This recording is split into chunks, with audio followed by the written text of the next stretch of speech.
Good morning friends, स्वागत है आपका ब्लू आइज में। आज जो हम बात करेंगे वो बात करेंगे जॉन लॉक के द्वारा बुद्धिवाद का खंडन कैसे किया गया।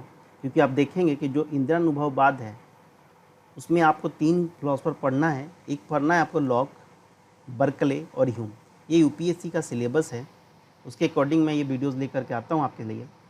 इसमें आप देखोगे कि जो लॉक का दर्शन है उस लॉक के दर्शन में उसने बुद्धिवाद का खंडन कैसे किया है। आपको पता होगा कि लॉक कैसा फिलोसोफर है। लॉक एक अनुभववादी दार्शनिक है और अनुभववादी दार्शनिक होने के कारण ये क्या करता है कि बुद्धिवाद का खंडन करता है। क्योंकि ज्ञान जो होता है 2 माध्यम से होता है। एक तो ज्ञान आपको अनुभव के द्वारा होगा और दूसरा बुद्धिवादी कहते हैं कि ज्ञान जो होता है बुद्धि के माध्यम से होता है। तो सवाल यहाँ यही उठेगा कि अनुभववादी होते हुए लॉक ने किस प्रकार से बुद्धिवाद का खंडन करता है। क्योंकि बुद्धिवाद में जो सारा का सारा बुद्धि है वो देखोगे, जो भी ज्ञान है ये कहते हैं कि ज्ञान हमारे पास जन्मजात प्रत्ययों से होता है। तो जब ज्ञान आपको जन्मजात प्रत्ययों से आता है, और ये बात मानते कौन है, इस सारा का सारा बात मानने वाले कौन है, बुद्धिवादी। बुद्धिवादी में आप देखोगे डीएसएल यानी डेकार्ट, स्पिनोजा, लाइब्निज को भी देख, तो ये सारे बुद्धिवादी हैं। अब सवाल ये उठता है कि यदि सारा नॉलेज, सारा आइडिया यदि बुद्धि से ही आता है तो एक बात बताओ, बुद्धि जब जन्मजात प्रत्ययों की होती है, बुद्धि में जन्मजात प्रत्यय होते हैं, तो जन्मजात प्रत्यय यहाँ पे कैसे हो जाएंगे? इसके कुछ गुण हैं, ये निश्चित होंगे, ये सार्वभौमिक होंगे, यानी सभी के लिए एक समान होना चाहिए। तो लॉक कहता है कि एक बात बताओ, यदि हम किसी एक जन्मजात प्रत्यय को, लॉक कहता है कि मान लो यदि मुझे बुद्धिवाद का खंडन करना है तो मैं ऐसा करता हूँ कि बुद्धिवादी जो कहते हैं कि जन्मजात प्रत्ययों से ज्ञान होता है, उसमें से किसी एक जन्मजात प्रत्यय को मैं ले लूँ, और यदि उस एक जन्मजात प्रत्यय को लेकर के मैं यह दिखा दूँ कि वह जन्मजात प्रत्यय न तो निश्चित है और न ही सार्वभौमिक है, ना ही वो निश्चित है और ना ही वो सार्वभौमिक है, तो बताओ यह सिद्ध हो जाएगा कि जन्मजात प्रत्यय से ज्ञान नहीं होता है।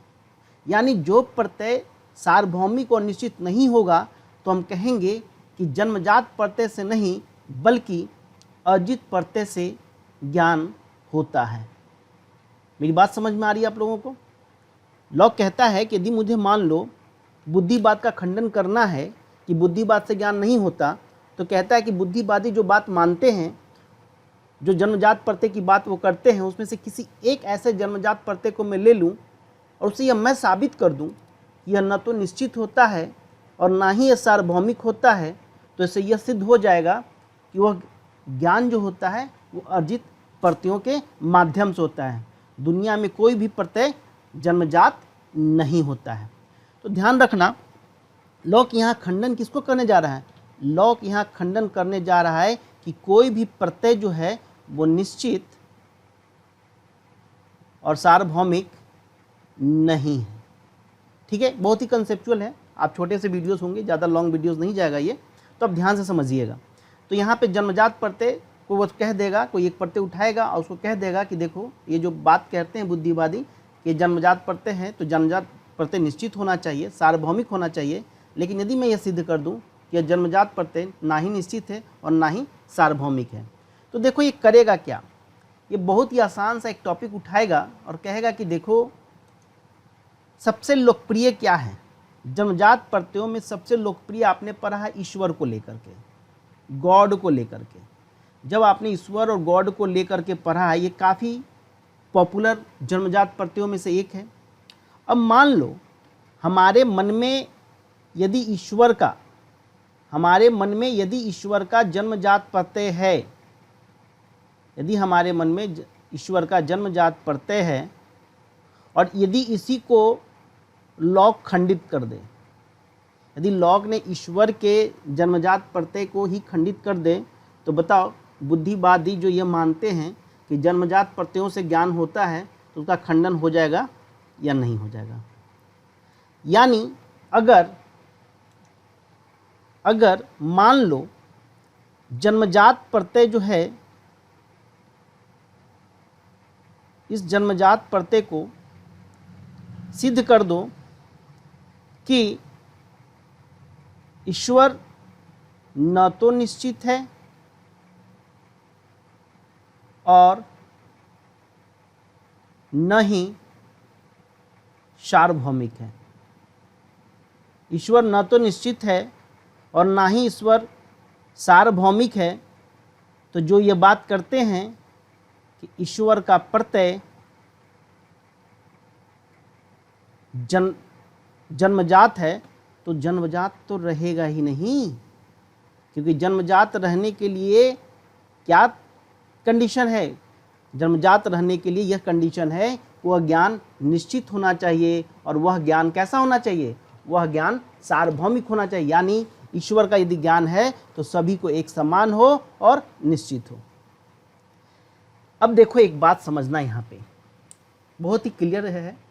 मान लो तुमसे कहा जाए कि सार्वभौमिक का मीनिंग क्या है, तो पहले तो यह समझ लो कि सार्वभौमिक का अर्थ क्या हुआ।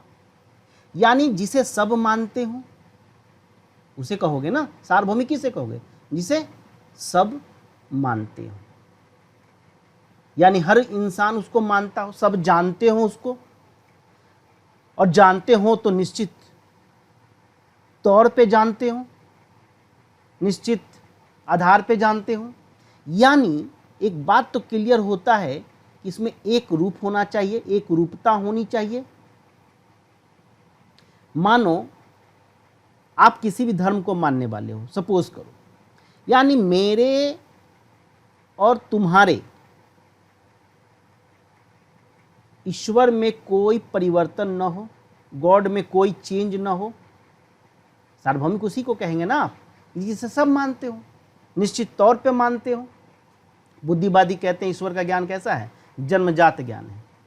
बुद्धि के पास ज्ञान जन्मजात होता है, परिस्थितियां ऐसी उत्पन्न हो जाती बनती हैं कि ज्ञान आप में उत्पन्न होता है। तो ये बताएं, ईश्वर का तो आप मानते हैं कि जन्मजात ज्ञान है।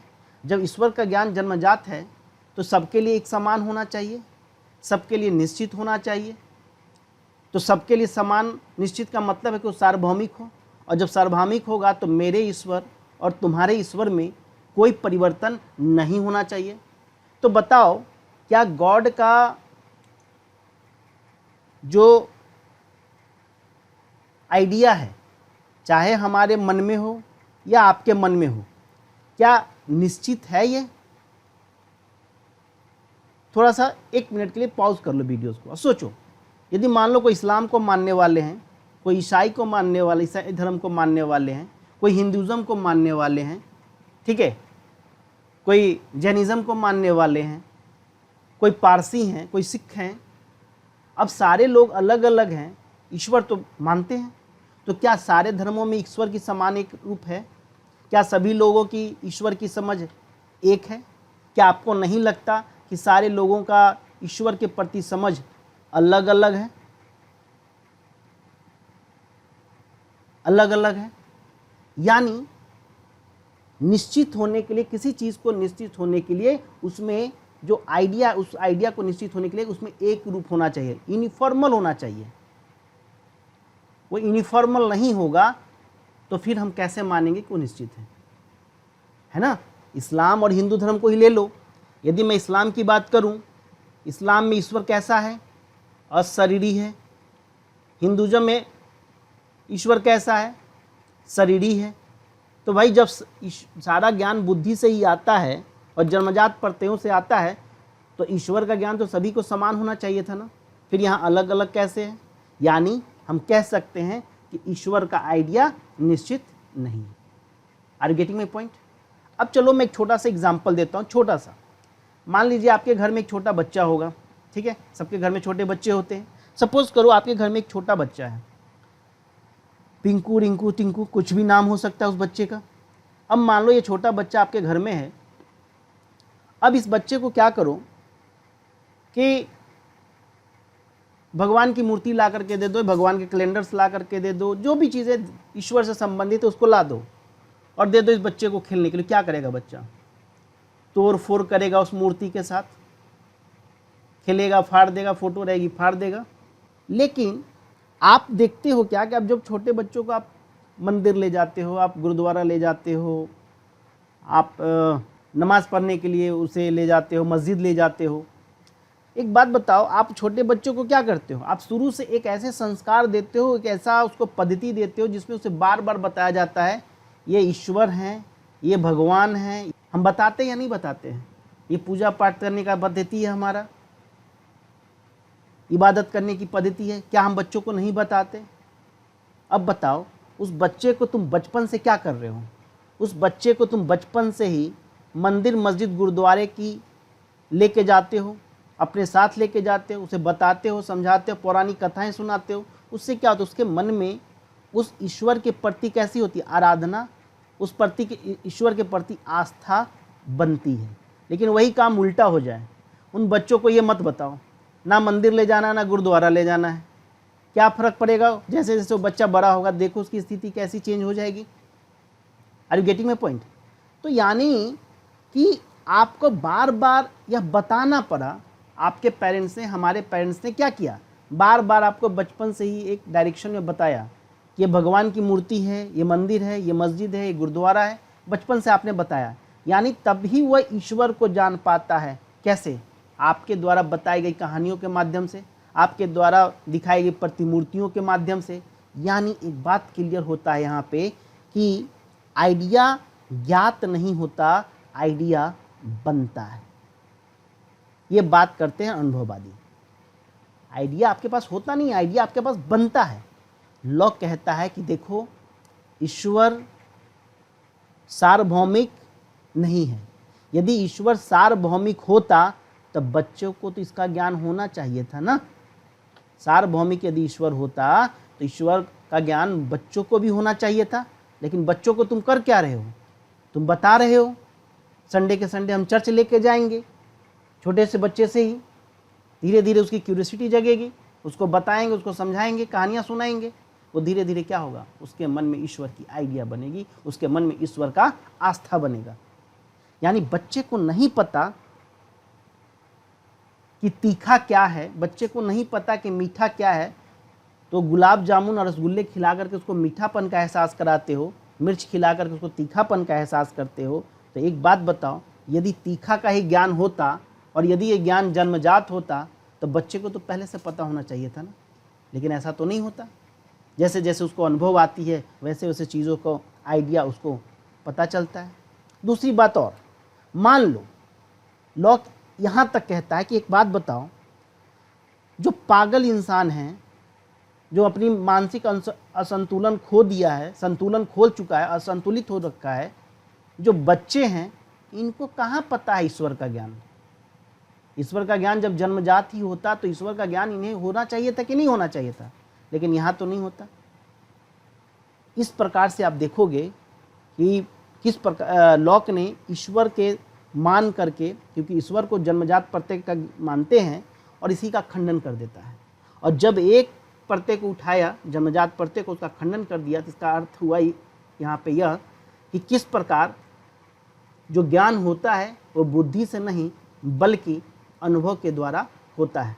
यानी लॉक कहता है कि माइंड में ऐसा कोई भी आइडिया नहीं है जो तुम्हारे सेंसेशन ऑर्गन से गुजरी नहीं हो, मतलब तुम्हारे संवेदनशील अंगों से गुजरी न हो। यानी मन में, तुम्हारे माइंड में जिस चीज़ का भी आइडिया को जानता है, उसी का तुम्हें अनुभव तुम्हारे इंद्रियों के माध्यम से होता है।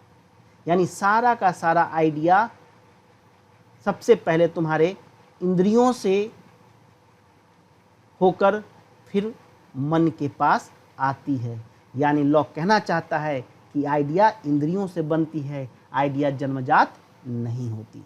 तो यदि आपसे पूछा जाए कि ईश्वर का खंडन लॉक ने कैसे किया है, तो आप इस स्टेटमेंट को समझ करके वहाँ पे लिख करके आप निकल सकते हो। याद रखना, अनुभववाद में कहा जाता है कि हमारा माइंड जो है जन्म के समय से ही ब्लैंक स्लेट के जैसा है, यानी टेबुला रासा है। तो कहने का मतलब कि जन्मजात ज्ञान कुछ नहीं होता, ये टेबुला रासा है। हमारा मन जो है जन्म से ही एक ब्लैंक स्लेट के जैसा है, जिस पे जो अनुभव होगा वैसी कहानी लिखी जाएगी। ठीक है, तो फ्रेंड्स इस छोटे छोटे वीडियोज़ हैं, ज़्यादा लॉन्ग वीडियोज़ नहीं करूँगा। हमने ये सोचा है कि जो भी टॉपिक्स हैं उस टॉपिक्स को उठाएं और आपको क्लियर, कम शब्दों में कम समय में आपको क्लियर करें। तो यदि आपको वीडियो अच्छी लगी हो तो प्लीज़ लाइक एंड सब्सक्राइब जरूर करना और अपने फीडबैक कमेंट मुझे ज़रूर देना कि हाँ इस तरह का स्मॉल वीडियोज़ क्या आपके लिए अच्छा रहेगा, ताकि रिवीजन में भी आसानी हो। और जनरली किसी फिलोसफर को पढ़ते हो तो पूरी की पूरी फिलोसफी तो उसकी पढ़नी नहीं होती। आप जिस तरह से यूपीएससी और बीपीएससी यूपीपीसीएस में देखते हैं, तो इस तरह से क्या होगा कि आपको भी माइंड क्लियर हो जाएगा कि हाँ मुझे इस फिलोसफर में क्या टारगेट करना है। तो चलिए फाइनली यही कहूँगा, थैंक्स फॉर वॉचिंग।